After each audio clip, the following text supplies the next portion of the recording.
आप देखेंगे कि वो अब बहुत ज़्यादा बात नहीं करते, अकेले रहना पसंद करते हैं। कई बार ऐसा भी देखा गया है कि वो आवाज़ें इन पेशेंट्स को यूजुअली अप्रिशिएट कर रही होती हैं।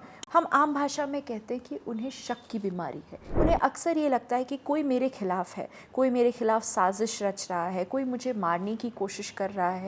लेकिन हमें इस चीज़ के लिए सावधान रहना चाहिए। ये जितना सीरियस है उतना ही कॉमन है। Hello everyone, welcome to Thriving Minds podcast series with me, Dr. Ankita Priyadarshini, your neuropsychiatrist. आज हम बात करेंगे एक काफ़ी सीरियस मेंटल हेल्थ कंडीशन के बारे में which is schizophrenia. ये जितना सीरियस है उतना ही कॉमन है और बहुत सारे पेशेंट्स इस बीमारी से सफ़र करते हैं, लेकिन उनके लिए एक बहुत बड़ा चैलेंज ये होता है कि उनके घर वालों को इसके बारे में अवेयरनेस ही नहीं है कि ये एक मेंटल हेल्थ कंडीशन है। अब वो कैसे हमारे पास यूजुअली प्रेजेंट करते हैं। फर्स्टली हम आम भाषा में कहते हैं कि उन्हें शक की बीमारी है, यानी कि उन्हें काफ़ी सारे डिल्यूजन्स होते हैं। डिल्यूजन्स यानी कि फॉल्स बिलीव्स। सज्जाद भाई नहीं दिख रहे हैं। ना नहीं है। लो आ गया। Good morning good morning. अरे सुबह सुबह ना लिया। उन्हें लगता है कि जो वो सोच रहे हैं वही सच है, हालांकि वो होता है एक तरीके का वहम। जैसे कि उन्हें अक्सर ये लगता है कि कोई मेरे खिलाफ है, कोई मेरे खिलाफ साजिश रच रहा है, कोई मुझे मारने की कोशिश कर रहा है, किसी ने मेरे ऊपर जादू टोना किया हुआ है, तभी मेरे साथ इस तरीके की चीज़ें हो रही हैं। ये जो दो लोग आपस में बात कर रहे हैं ना, ये मेरे ही बारे में बात कर रहे हैं, मेरे ही खिलाफ बात कर रहे हैं। मेरे खुद के विचार हैं ही नहीं, किसी और ने मेरे मन में डाला है, और कभी कभी तो वो मेरे मन से विचार भी चोरी कर लेता है। ये इस तरीके के फॉल्स बिलीव्स, डिल्यूजन्स कहलाए जाते हैं, जिन पे उनको पूरा भरोसा होता है और वो उतने ही सच तरीके से इन बातों पर भरोसा करेंगे जैसे कि मैं और आप। हमारे भी बिलीव्स होते हैं, लेकिन यूजुअली वो इस तरीके के चैलेंजिंग बिलीव्स नहीं होते। अगर आप उनको बोलें कि नहीं ऐसा सच नहीं है, ऐसा बिल्कुल भी नहीं है, आप उनको कॉन्ट्रडिक्टरी एविडेंसेस भी देंगे, आप उनको दिखाएंगे कि नहीं इस तरीके से नहीं है, ये तुम्हारे सामने एग्जाम्पल्स हैं, लेकिन फिर भी वो उस बात पे बिलीव नहीं करेंगे। वो अपनी ही चीज़ों पे अड़े रहेंगे, उनके लिए वही उनका सच है। इसीलिए इसे डिल्यूजन्स कहा जाता है। अब हम समझते हैं कि हैलुसिनेशंस क्या होता है। स्किज़ोफ्रेनिया के मरीज़ों में हैलुसिनेशंस भी काफ़ी ज़्यादा देखे गए हैं।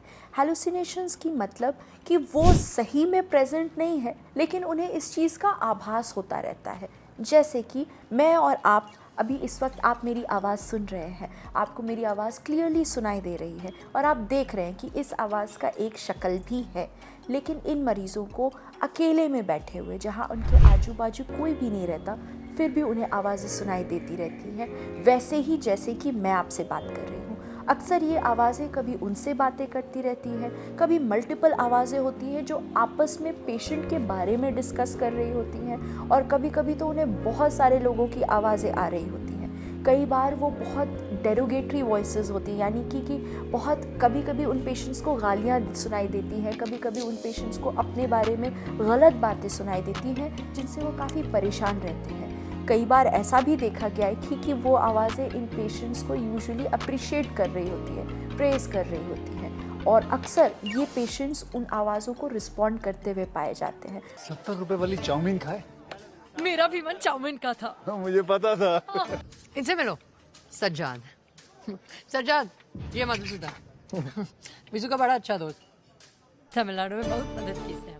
उनसे बात करते हुए देखे जाते हैं, तो घर वालों को क्या लगता है कि ये तो आपस में ही बात कर रहा है, ये तो खुद से ही बड़बड़ा रहा है, अकेले में बैठ के हंसता रहता है। बट एक्चुअली ये उन वॉइसेस को रिस्पॉन्ड कर रहे होते हैं, और ये वॉइसेस उतने ही रियल होते हैं। कई बार ये वॉइसेस उनको नींद से भी जगा देते हैं और इस तरीके से इनको प्रॉब्लम्स क्रिएट करते हैं।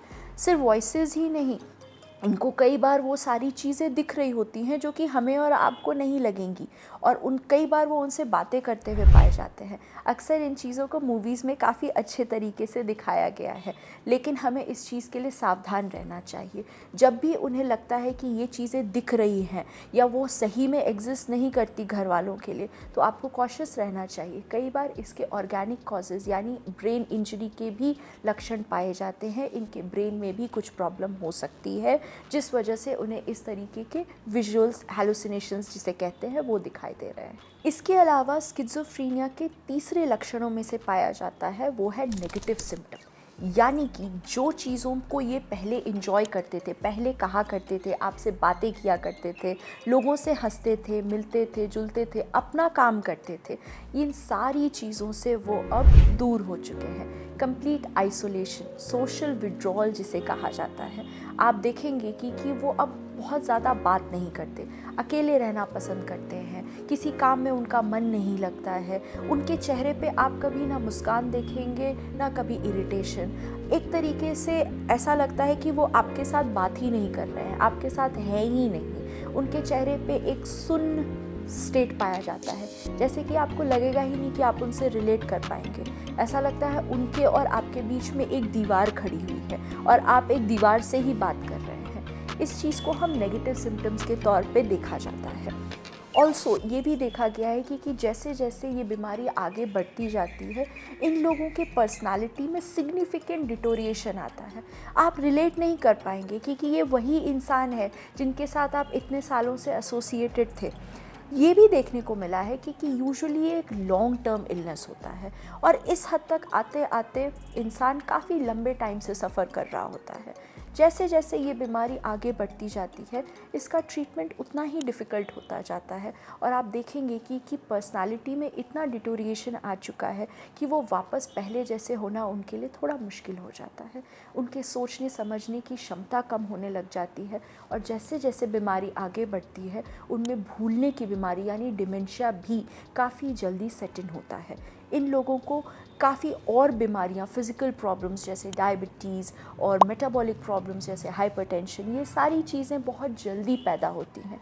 उसके दो कारण हैं। ओवरऑल भी इन लोगों का स्वास्थ्य काफ़ी जल्दी डिटोरिएट होता है और दूसरा, इस बीमारी में अक्सर लंबे टाइम का मेडिकेशंस रिक्वायर्ड होते हैं, जिसकी वजह से भी इनको कुछ तरीके की प्रॉब्लम्स हो सकती हैं।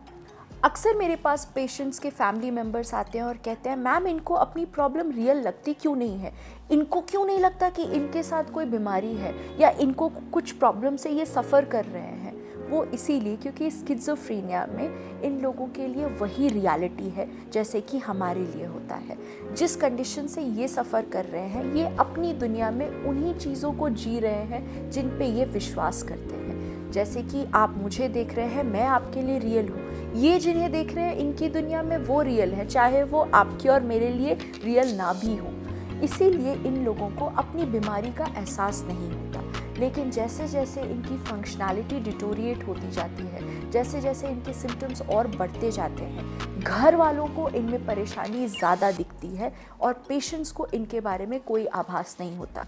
इसी चीज़ को हम कहते हैं इनसाइट, यानी कि आपको अपने कंडीशन के बारे में अवेयरनेस नहीं है, आपको नहीं पता कि ये एक प्रॉब्लम है। You do not attribute to your condition कि ये एक कंडीशन की वजह से आपको प्रॉब्लम हो रही है। और तीसरी, acceptance, you do not accept the fact कि you are suffering from an illness. इसको हम आम भाषा में, हमारी भाषा में इनसाइट कहते हैं और यूजुअली स्किज़ोफ्रेनिया के मरीज़ों में इनसाइट नहीं होता है।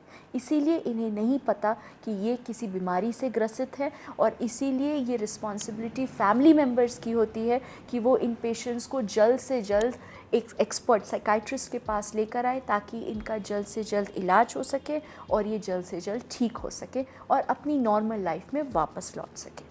स्किज़ोफ्रेनिया का अब इलाज क्या है? इसके लिए बहुत ज़रूरी है कि हम एंटीसाइकोटिक मेडिसिन्स लें।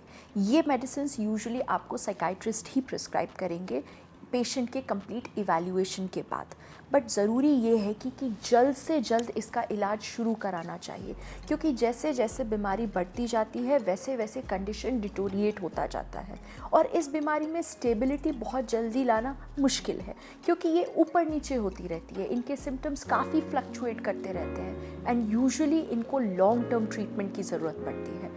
ट्रीटमेंट मोडालिटी में अपार्ट फ्रॉम मेडिसिन्स आजकल बहुत सारे थेरेप्यूटिक प्रोसीजर्स आ गए हैं, जैसे कि ECT, इलेक्ट्रिक कन्वल्सिव थेरेपी। अब आपने इनके बारे में बहुत सारी भ्रांतियाँ सुनी होंगी, लेकिन ये बहुत ही सेफ प्रोसीजर है जो कि एक साइकाइट्रिस्ट, एक medical practitioner along with anaesthetist इस प्रोसीजर को अप्लाई करते हैं। ये बहुत ही short acting wave therapy, electric stimulation होता है जिससे ब्रेन के अच्छे मॉलिक्यूल्स जल्दी स्टिमुलेट होते हैं। इन पेशेंट्स को मेडिसिन से जल्द राहत मिलती है और एक अग्रेसिव इरिटेबल स्टेट से जल्द उभरते हैं।